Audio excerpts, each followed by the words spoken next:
So, you want to learn about the 2024 Cincinnati Bengals. Well, for 57 years, the city of Cincinnati has welcomed the Bengals to their Queen City. After a rather disappointing season with an injured Joe Burrow and missing the playoffs, Bengals got into the offseason with drama. Star receiver Jamar Chase was sitting out in practice and was a day-to-day situation, likely due to contract negotiations. The fine fellows over at the Cincinnati Enquirer put our floor at 10 wins and our ceiling at 13. Personally, I think the ceiling is 17 and the floor is 0. I like to keep my expectations low. So then, let's get into this. From the first scoreless quarter of this game, looking back at it, this was very telling about the start of our year. Slow, underprepared, underplaying. This offense is just killing us. New England plods along the whole time, not doing anything spectacular, not flashy jump balls or huge break-off runs. And a 32-yard kick, and the Bengals are down 10-0 at the half. The biggest gain the Pats had was 17 yards. Gerard Mayo started his head coaching career with a weak fart that blew Cincinnati away. The Pats make another kick. We give them one of our own. They punt. We punt. Down 6. On 4th down. Yeah, we gave up. Thanks for the opener, everybody. Chase Brown is... keep an eye on him during this video. Chase Brown has a solid season here. He didn't hit 1,000 yards, but he got as close as you kind of can.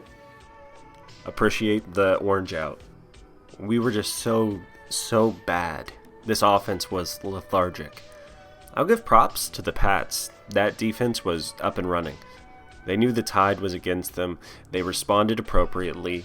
The Bengals showed their bellies and gave up in the end. Burrow got sacked 3 times, one of those for a fumble on the first drive. It was a bad showing, and unfortunately, the Mike Gesicki revenge game was lost. Next! A game in Kansas City. After one of the worst starts I've ever had the displeasure of seeing, we have to go and contend with the reigning Super Bowl champs. But, we did try this time. The offense comes out and actually gets us downfield multiple times, in each part giving the offense proficiency. Not only that, but our defense came out to play as well, intercepting Mahomes on the Chiefs' second offensive possession. Another Chiefs turnover, and we were actually looking like we were beating them bad. But then we get another interception, and we're looking, oh God, we had a fumble, and it's taken back for a touchdown. But then we got the ball back. There's still plenty of time left in the fourth quarter, and we start marching down the field, and we're doing it well until this. Now, operations.nfl.com describes a hip drop tackle as grabs the runner with both hands or wraps the runner with both arms. That's the first part. And the second part, unweights himself by swiveling and dropping his hips or lower body, landing on and trapping the runner's leg or legs at or below the knee. A lot there. If you've paid attention to the video, you know probably where I lean on this. Make up your own mind.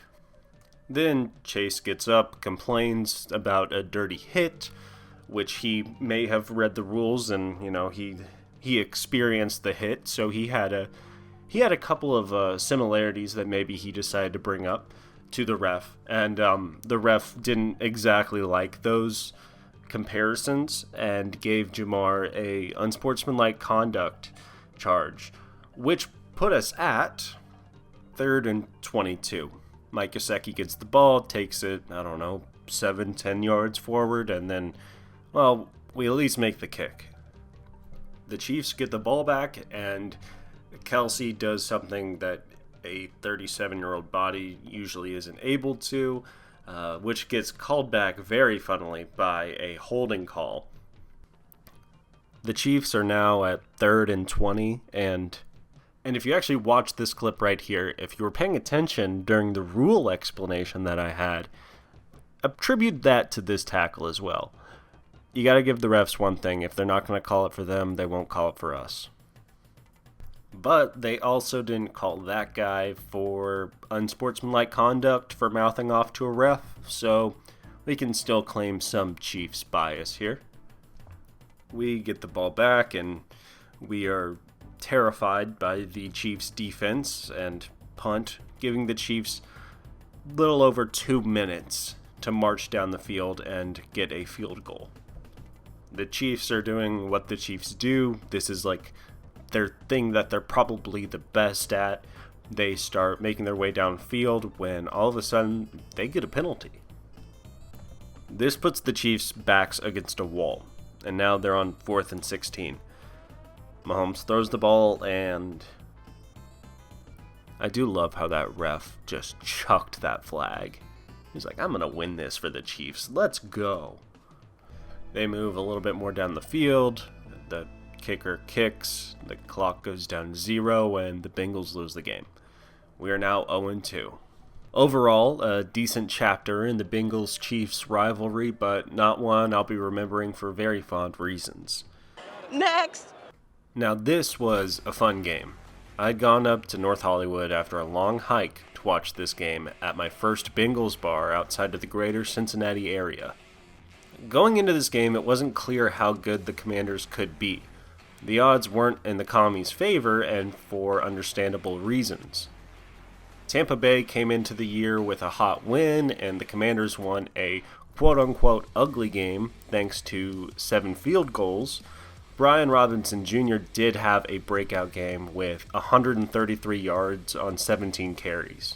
The bar I went to was a beautiful tiki bar in North Hollywood called Can Tiki. I was in between 2 guys who were both at least 10 years older than me. The most classic of bro talk took place and opinions were shared. Fantasy scores were brought up. I had Brian Robinson Jr. in fantasy. I ordered a few Miller Lights and hit a cheeky blinker in the bathroom. Both the guys next to me had dates coming, and I immediately told them both I thought that was a bad idea. And then the game starts. I'm immediately feeling better. This offense feels like it's clicking on all cylinders. Joe's getting the ball around, Zach Moss is gaining yards, then boom! Jamar gives us a tutty. Let's go. This was when the guy at the bar next to me looked at me and told me that McPherson can't make a shot that isn't 50 yards, and that's something that I have not been able to forget about since. That's when I start thinking about how poor this defense played here, being dominated by a pretty simple run scheme. The Bengals finish off the half, allowing Daniels to poke another hole in the paper of our defense. And we get stopped in the red zone to give Money Mac another 3 fantasy points. And that's the first half, with us losing more than the spread at the beginning of the second half. Then, in 9 plays, we're facing a 2-point deficit. Also, shout out to our defense for allowing another big man, 2 weeks in a row, to score a touchdown on us. Coming back out with a Yoshivas touchdown, followed by forcing a field goal to put us less than a deficit. If only we could march downfield and then get a stop as well. I don't want to crap on this game too much. The entire offense on both teams is clicking on all cylinders. It was very disappointing to see the Bengals shine this loss out. At this point, it wasn't even certain if T was going to be on the team next season. It was a likely outcome that there were only 15 more games left with this trio that had made a Super Bowl once and had to be split up by money. Kind of like the Beatles. To say that a 300-yard Joe Burrow game or a 2-touchdown Jamar Chase game was wasted away is disrespectful for those guys who are putting up these numbers and leaving it all out on the field. That is to say that it is absolutely disheartening as well to see these generational performances be snuffed out of the win column by poor play on the other side of the ball. Guys that are offense into next week. We just come back to work on Wednesday, come in tomorrow, watch the tape, improve the things that we can improve, come back on Wednesday and have a great practice, bring great energy, and try to get better. That's all you can do. 0-3, obviously, not very good, not where we want to be. So we just got to come back on Wednesday, try to get better. We'll get more specific into this topic later down the season because there is going to be much more talk about this. Anyway, the team has our worst start in the Joe Burrow era. The quarterback we'll be playing against next week is a familiar face, but hopefully we aren't in for an Andy Dalton revenge game. Yeah, that's between us. Next. I want to preface this game by saying I'm an Andy Dalton fan. I really thought, and still kind of do, think that he would have been a shoo-in for MVP in 2015 if he had stayed healthy. He was the first quarterback I ever really followed. He was actually the first quarterback I literally followed on Instagram. He was never very flashy, he never won a playoff game with Marvin Lewis. Caught for a touchdown by Tyler Eifert. He was thrown into a tumultuous situation to the start of the season for the Panthers. Bryce Young on Monday was benched in favor of Andy Dalton less than 24 hours after coach Dave Canales declared that the top pick of the 2023 draft would remain his starter for Sunday's game against the Las Vegas Raiders. Well, I can't process. I process it. He ain't got no help. Yeah. Who are you supposed to throw the ball to? Adam Thielen is 24 months younger than me. The Panthers were looking to start the season off worse than their 2-win season in 2023. With a combined 60-point deficit being handed to them in the first 2 weeks, they benched 2023 number 1 overall pick Bryce Young for the Red Rifle. And by God did he sling it. In Week 3 against the Raiders, Andy became the first quarterback this season to throw for 300 yards and 3 touchdowns. And now his old team heads down to Charlotte, looking for their first win of the season. As the game got underway, our goose looked cooked. 0-3, and Andy Dalton quickly and safely marches down the field. They get it down to our 2-yard line and are 6 feet away from taking the lead. But in an act of Bastet herself, the Bengals defense prevent the Panthers from getting a 7-point lead in the first quarter and turns it over on downs. Look at that, Lou. Our defense actually stood up to an offense and got them stopped. Wow. Poor Andy was probably thinking Jeremy Hill could have got that. I love Jesus. We proceed to have a nothing possession and give the ball back, until Trey gets his hands on the Red Rifle's trigger, leading to an interception. Using the field position to our advantage, the Bengals take their first lead of the game. There we go. See, like I've been saying, Chase Brown. He's fast, he's powerful. Let him get in. He just runs in there. The game stays competitive, to say the least. Offensively, the Panthers really want a second win on the season and to tie it up in the second quarter. Then, utter magic happens. Jamar breaks 2 tackles, dodges another, and runs in next to T for our second touchdown of the game. Even still, the Panthers and Andy keep up the tempo and put up their second touchdown of the game. Some excellent passing and laundry help gets us back in the lead before the second half. The game continues, with the Bengals inching away the lead from the Panthers ever so slightly as they can, as the Panthers refuse to go down without a fight. What I liked most about this game was our consistent run game. Brown and Moss splitting the backfield 50-50 is exactly the sort of juice the offense needs to perform at the highest levels. Both of them impressed me, but Chase Brown showed his potential here, rushing the most he has ever so far this season. Chase Brown is so fast. Passing-wise, we got a highlight touchdown for Jamar. T was as reliable of a second option as we've ever had, while Zach Moss and rookie tight end Eric All Jr. each brought in 4 catches. Offensively, we did what we needed to and outscored our opponent. Defensively, we made tackles and got stops, but the game was much closer than I feel it should have been. Next. Well, here we are. Our first divisional game of the season. Baltimore right now is our toughest competition in the division. They've made the playoffs 6 of their last 7 seasons, winning the division in 4 of those. 2-time MVP winner Lamar Jackson has cemented his role as the Ravens' man under center. He has an 8-1 career against Cincinnati. They have also added 2020 Offensive Player of the Year Derrick Henry to get them over the hump that is the Chiefs in the playoffs. After an 0-2 start, losing to the reigning Super Bowl champ Chiefs and the Raiders, the Ravens came back to give the Cowboys and Bills an absolute thrashing. Both teams are looking for a statement victory in this game, but they can't both win. That's the best wide receiver in the NFL right there. Go deep. Oh my God, you can watch that from a mile away. Now, this also ranks as the second overall best incredible yak play of the season. Expected to go for 4 yards, it goes for 78. That is our wide receiver 1 right there. I rewatched this whole game in preparation for this video, start to finish, so I knew exactly which play this was without having to scrub through or try to find it. It sucks having to play Lamar Jackson twice a year, because this is insane. The MVP race should have really been between Joe and Lamar. Yep, this is the play.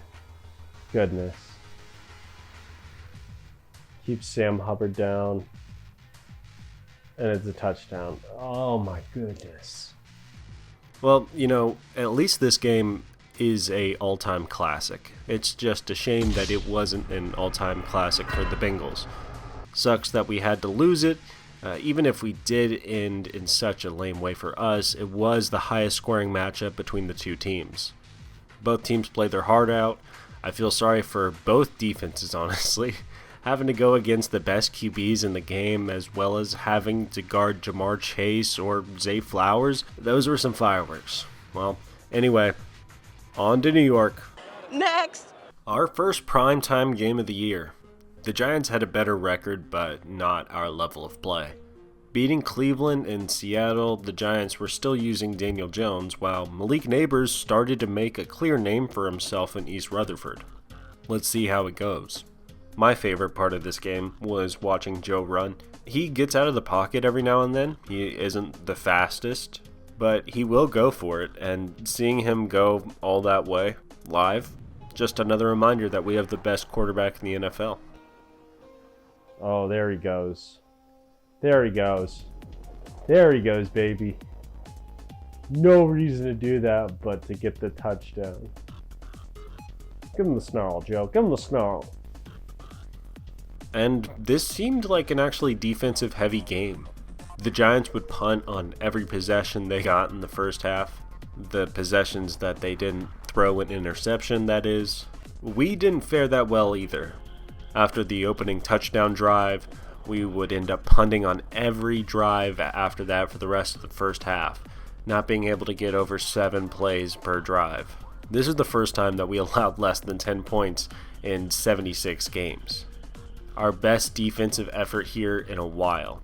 We would actually do even better than this later this season, however, it was against a worse offense, if you could believe that. While we did improve to 2-4, it was going to be an uphill battle to get over 500. That kid's trying to get him to sign his hat. That kid was trying to get him to sign his hat. Dude, he just scored a touchdown. Luckily, we play the Browns next week.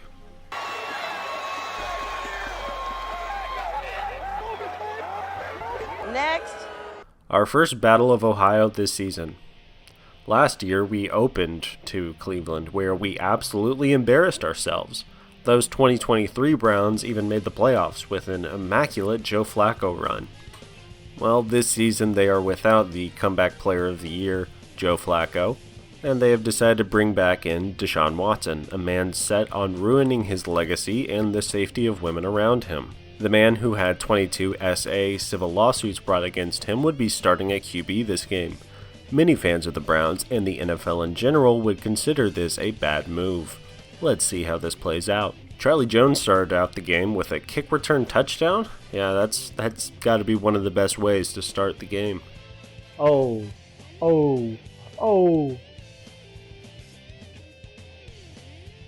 Let's go, baby. Then pairing that with a third down stop, and then boom, we've got T out here saying sit down.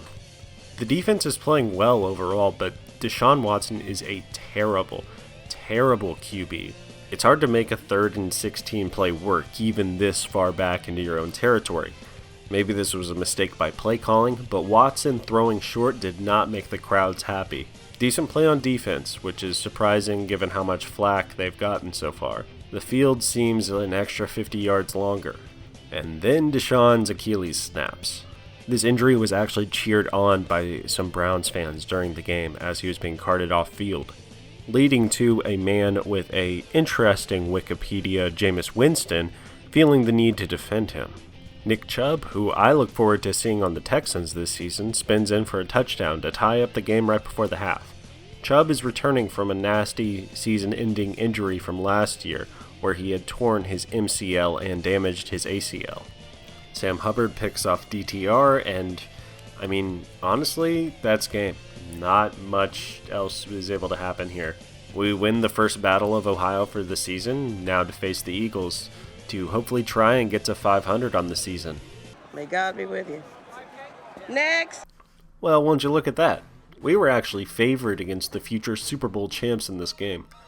Here we are, trying to get an even in the win column in the most beautiful alternate uniforms in the league. We start the game working our way downfield, very solid ball play with patience and accuracy. I was in LaGuardia at the time. If you ever have the chance, travel on a Sunday and just watch football all day. It makes it way easier. We took the first 10 minutes of the game, 1/6 of the entire game, to get our first touchdown. Of course, I do like a good old-fashioned fast touchdown to start things off like last week, but showing this level of control gives a certain level of confidence to the offense. There's been that slogan that's been around for a while, defense wins championships. Some people counter that by saying that a strong offense can win championships. Well, what really wins championships is being strong on both. Hurts was able to stay completely cool this whole game, waiting for openings and taking them. These two teams might have the best wide receiver cores in the whole league. The Philadelphia defense was a two-headed dog, being able to apply pressure as well as keeping the best passing offense in the NFL smothered, securing multiple turnovers and keeping the ball moving on offense. Come on, get to him. Philly's O-line is just like, when they can just kill us like that, you got to be able to develop pressure. This has been the best team we've played so far. While we didn't play as bad as we have so far this season, our mistakes were too many against an unfamiliar opponent. The Bengals sink deeper below 500 and move on to Vegas. Next. The Bengals and the Raiders have appeared in each other's seasons time and time again. Facing off 10 times so far this millennia, the Bengals have won 7 of those matchups. Back in 1991, the Los Angeles Raiders beat the Bengals in the divisional round of the playoffs. The Bengals wouldn't see playoff success for another 30 years, when they would beat the Las Vegas Raiders in 2021. The two teams have also shared coaches. Marvin Lewis was our head coach from 2003 to 2018, and he would leave to make room for Zach Taylor. Lewis went to Arizona State from 2019 to 2021, and then worked with current Raiders head coach Antonio Pierce. What can Antonio Pierce do with a Gardner Minshew-led offense? Well, the Raiders used the same tactic that continued to be our downfall throughout the season. Short passes behind the line, targeted runs against a beaten, battered, and baffled defensive line. All right, little dish off to Chase Brown. So you can tell that Chase Brown, his production's going way up now that he's absolutely proven himself. It's hard to be a starting QB in the NFL, much less a star QB in the NFL. It's even harder when your O-line sucks. It's straight up impossible when you have to look Max Crosby in the face as he comes barreling at you. What caps it all off? Being able to move the sticks on this play. This right here is just one of those plays that the game is just put away. On ESPN, the Bengals went from a 90% chance of winning the game to 95%. Touchdown. Finally, Mike Gesicki gets his tutty. He gets his tutty. Hit the gritty, Mike. Hit the gritty, Mike.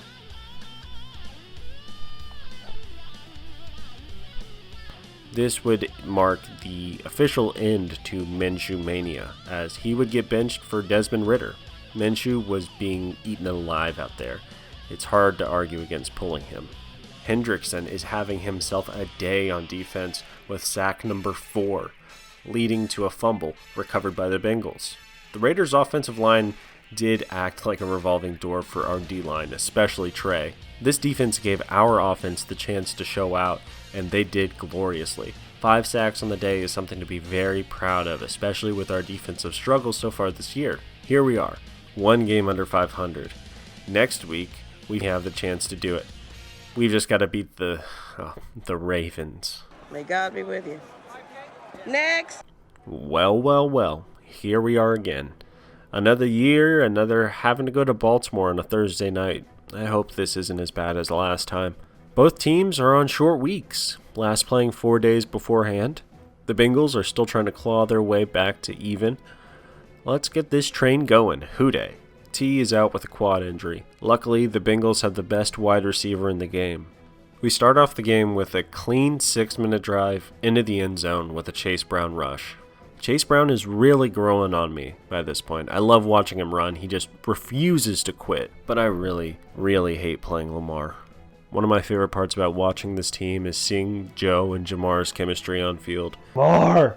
Come on, Jamar! I know how this game ends. Oh! It's like watching two friends play on an empty field together. They just click so well. We actually got Baltimore to boo their own team on this play. That was beautiful. Well, a sound you don't hear very often. Lamar is an absolute magician. It is a thing of beauty, and I hate it. Then a corner, linebacker, and safety fail to stop a go-ahead 86-yard touchdown, the longest touchdown pass Lamar Jackson has ever made. Oh, he's wide. He's wide. Gets past 3 of our guys. Sadly, it beats Jamar's incredible yak of the season to get the number 1 spot. There were a lot of conversations about going for 2 here instead of taking the kick. Leading into this week, the teams that ended up taking the kick to tie it up at the end of the game had actually lost at the end. And the Bengals were trying to skirt around this by going straight for the win on the last play. Unfortunately, that didn't happen. Now, I'm not as upset as I could be, but at this point, I just want to win. It just didn't happen. But we're 4-6, and next week, well, we take on the Chargers. Next. Let's get some biases out of the way. I hate the Chargers. Not the way I hate the Steelers. I hate the Chargers for very specific reasons. I hate that they left San Diego. I believe the Raiders should be the second team in SoFi. While I do think Herbert can be a good quarterback, I don't think he'll ever reach that potential on the Chargers. Get him. Get him. Like, I can understand Lamar doing this to us. Justin Herbert? Are you kidding me? I think Harbaugh will be back on a college team before 2030. I find his limp-wristed shtick annoying. The Bengals are unfortunately knocked down to 4-6 after last week's loss to the Ravens. Having another week on the road, let's see what we can do. I think that this is actually one of our more underrated uniform combos. Our all oranges don't get used that often. It's nice to be reminded that we have at least the pants. Our defensive line is an absolute joke. We've got 4 men in the trenches while they've got 7, 3 of which are going directly against Hendrickson. This should be an advantage, being able to focus 7 of our backs on any of the 3 receivers downfield. How does something like this happen? He was wide open. What? The safety was right there. The offensive line is doing absolutely unholy things to Joe here. I can't believe this. I watched this game live in utter disdain. I was not enjoying my viewing experience. Perfect game. God, I hate Justin Herbert. Light him up. But watching now, I'm punching the air and loving this. Mike Hilton, I wish you luck on the Dolphins. Enjoy the weather. I wish I could freeze the feeling this game gave me here. Unfortunately, there is 12 minutes left. A chance for the lead and missed. 48-yard kick, McPherson. Is no good. Is no good. You can hear those T chants. SoFi has never been a Chargers home stadium. Go T, go T, go! Come on, baby. Oh. I don't get how we lost this game. We're in enemy territory with 2.5 minutes left. 4 downs available. Oh, okay, that's how. That game was an emotional roller coaster. I still can't believe that we were able to close that out. When the pressure was on, we were as hard as steel. But when it was let up, we were as effective as a wet blanket. Even if we did hit both of those missed field goals, we still would have lost by 1. Oh well, on to next week. Next. This was the hardest game for me to recap, so forgive me if I don't go into a lot of detail on it, but I hate the Steelers with the passion of 1,000 suns. I don't like them, and I really don't like losing to them. This game had me seething, so we're going to take a very shallow dive into it. It's always hard for me to watch us lose to the Steelers. There are 50 weeks a year where I'm a normal guy, then there are 2 where all I ever want to do is see Pittsburgh lose. This game was an offense to Bengals fans. Lou let us down. 5 dudes around him, and he got the ball. 5 guys. Are you kidding me? He's done well for us in the past, but this game was embarrassing. This is my team, and I hate watching them lose, but I'll be with them through thick and thin. These last 5 games need to change something if they intend to make anything of this season.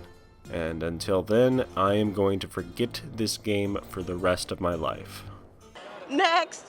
Alright, going from my least favorite game of the season to one of my favorite games of the season. I watched this one at a poker night with my buddies. One of us is a Cowboys fan. T is fighting for it, man. T is fighting for it, baby. Unfortunately, Dallas was without their franchise QB this game. Cooper Rush would be throwing to them, and unfortunately, would only make about half his passes. The Cowboys were directionless this season, and this game highlights it.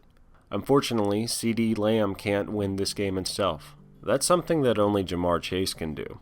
A quieter game from T. Higgins, but I have to say the whole team worked together to win this for us. Come on, we still got to keep going. Chase made a man miss. Jamar off to the races. A fun part of this game was the Simpsons Gamecast.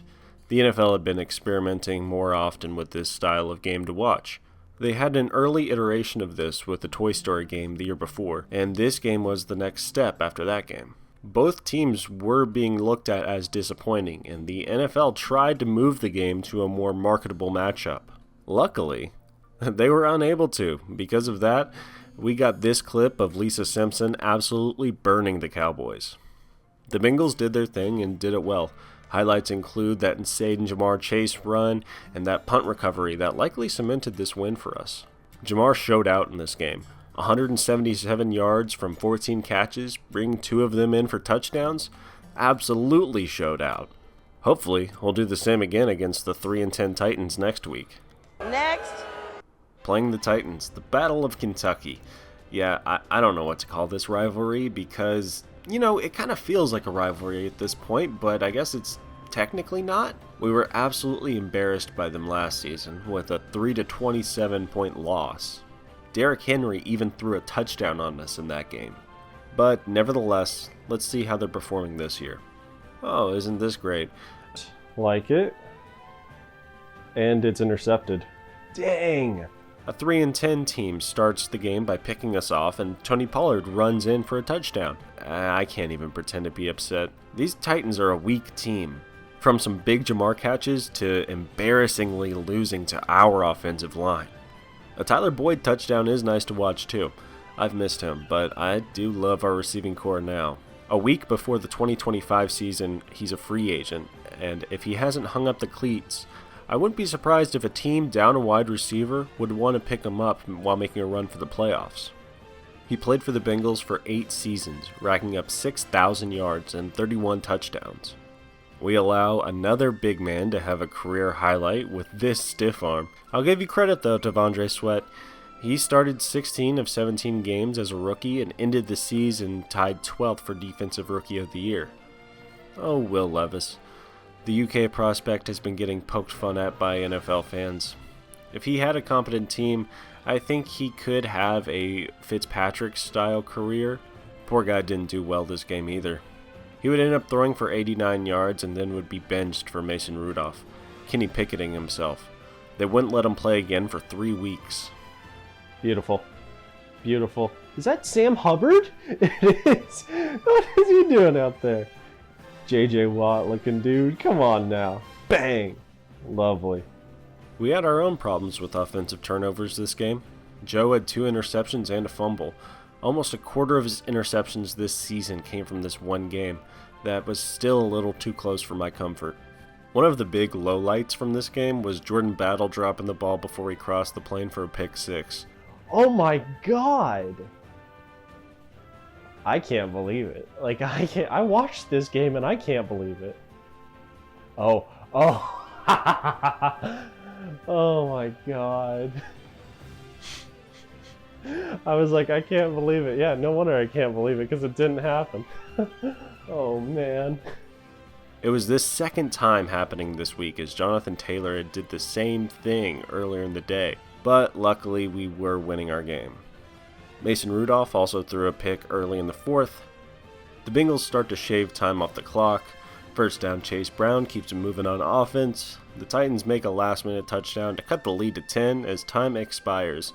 That's game. Let's move on to Cleveland. Next. DTR is still starting for the Browns as they travel down to Cincinnati looking for their fourth win. Chase Brown is cooking his way down the field as Joe Burrow pulls off the Superman throw. Is this a Superman play?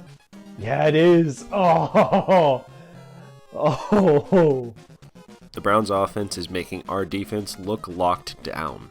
This offense just looks like it's on a completely different level compared to Cleveland. Joe pulls off some incredible passes in this game. Cade York missed an extra point last week, but he makes a field goal from the logo? Yeah, alright, sure. No way. No way. Cade York, how? How do you make that? That's so frustrating. This game is still a little close when the Browns get the ball late at the end, with a turnover on downs, and then a high ball from Joe to Jamar to at least put the last nail in the coffin. We've swept the Browns and won 3 games in a row for the first time this season. May God be with you. Next. Now for my favorite game of the season. I watched the first half of the game at my parents' house and then the second in a bar about an hour south of Cincinnati. Kevin Harlan announcing the game was amazing. This was another all-time classic for both teams, honestly. The Broncos were one win or tie away from making the playoffs, and the Bengals needed to win out to make the playoffs. But let's see who can pull it off. Bo Nix is the rookie QB for the Broncos, but you wouldn't be able to tell just by watching. Watch the line there. Oh, that was a great pass. He's throwing quite well this game. 219 yards for 3 touchdowns is pretty good for any quarterback, especially with some of these throws. Defensive Player of the Year, Pat Surtain, is doing well out there too. He wouldn't let Jamar get a touchdown today. But T would get our first touchdown at the end of the half. This was a big game for T, not just because of his final stats, but because this may have been T's last game in Paycor Stadium in stripes. Contract talks with T had been tough, completely on the organization's failings. He's been so good. And people have been trying to kind of, talk their way to have him not be in Cincinnati for the last couple of years. Sports talking heads have been yapping about the Bengals not having the ability to sign T and him moving on to a different team for years at this point. And now I am just so happy that he is finally signed. Only 10 points are scored in the first half. These teams are playing hard and fast on both sides of the ball. We get downfield and put up a field goal to make it a 7-point game. The Broncos march back downfield and tie up the game at the end of the third. But before the quarter ends, Joe Shiesty makes an appearance and pushes up to get the first. Lamar who?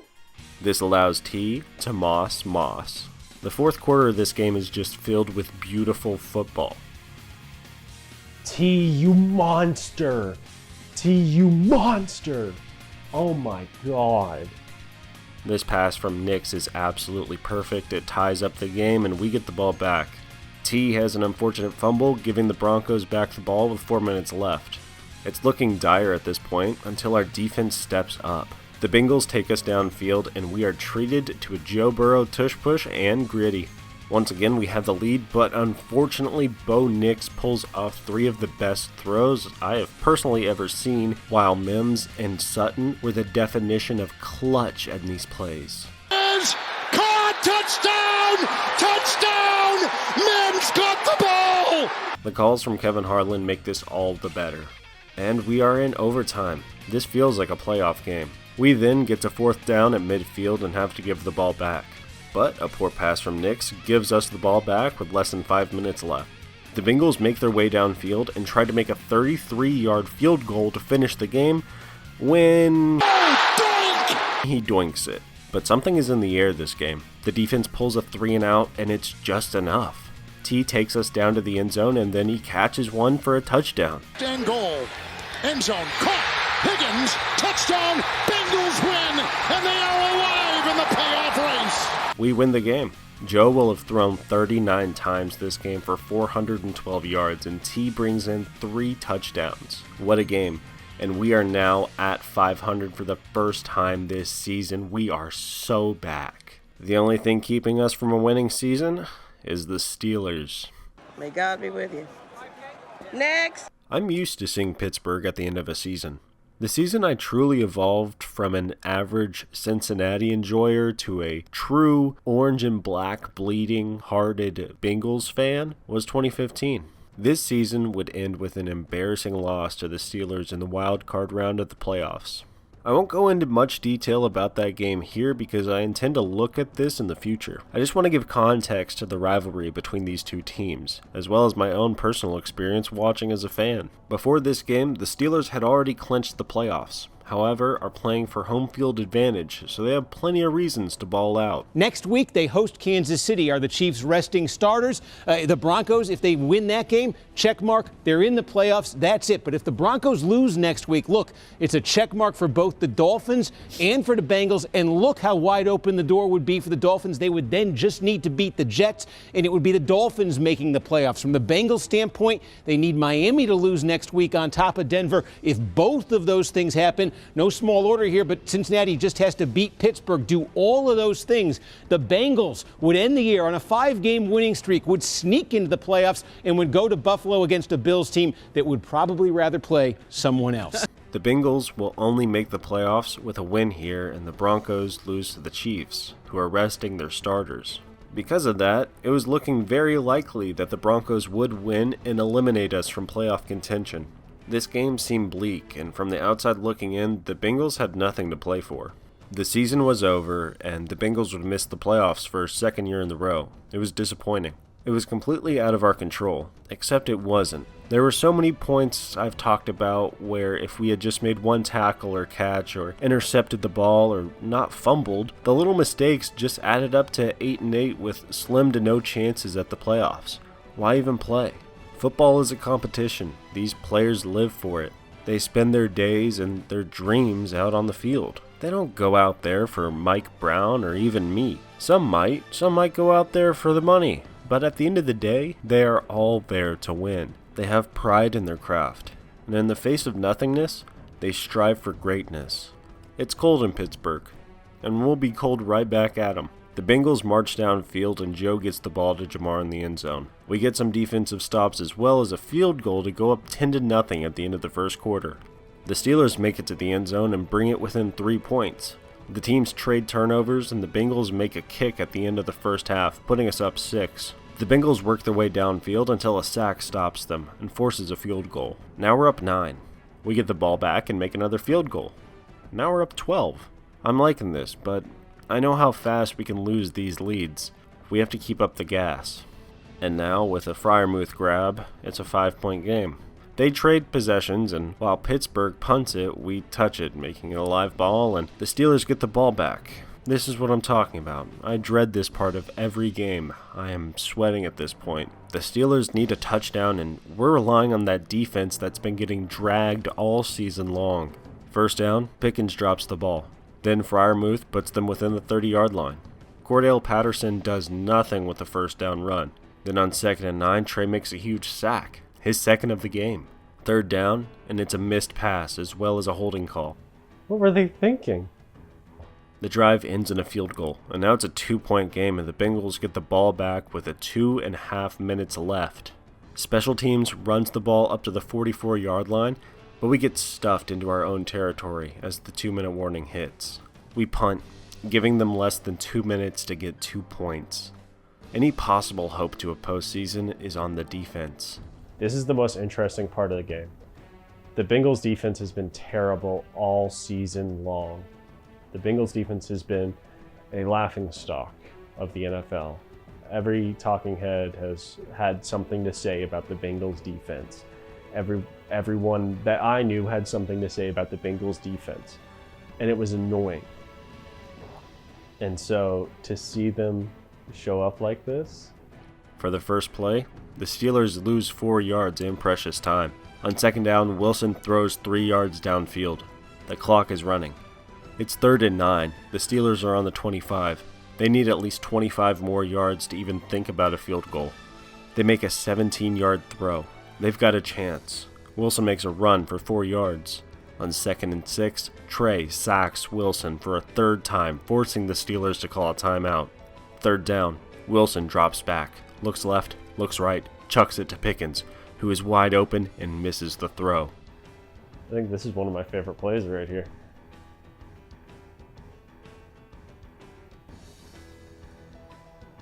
Nowhere. Nowhere near. Nowhere near. 4th and 12. Game on the line. Wilson targets Freiermuth with a beautiful throw, and Freiermuth drops it. Nothing. Nothing at all. Cincinnati wins. And we finally have a winning record. It's turned over on downs. The Bengals take a knee and end the game. The Bengals had a tumultuous season. Poor play led them to lose 8 games, but the best passing offense in the NFL led them to win 9. For the first time this season, the Bengals have a winning record, but it wasn't enough. As predicted, the Broncos would stomp a resting Chiefs team 38-0. We ended up missing the playoffs.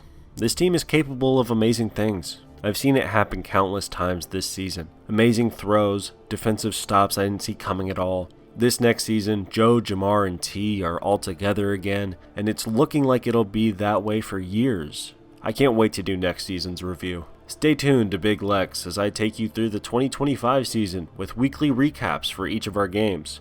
Subscribe to stay tuned, and if you agree or disagree with some of my takes, tell me about them.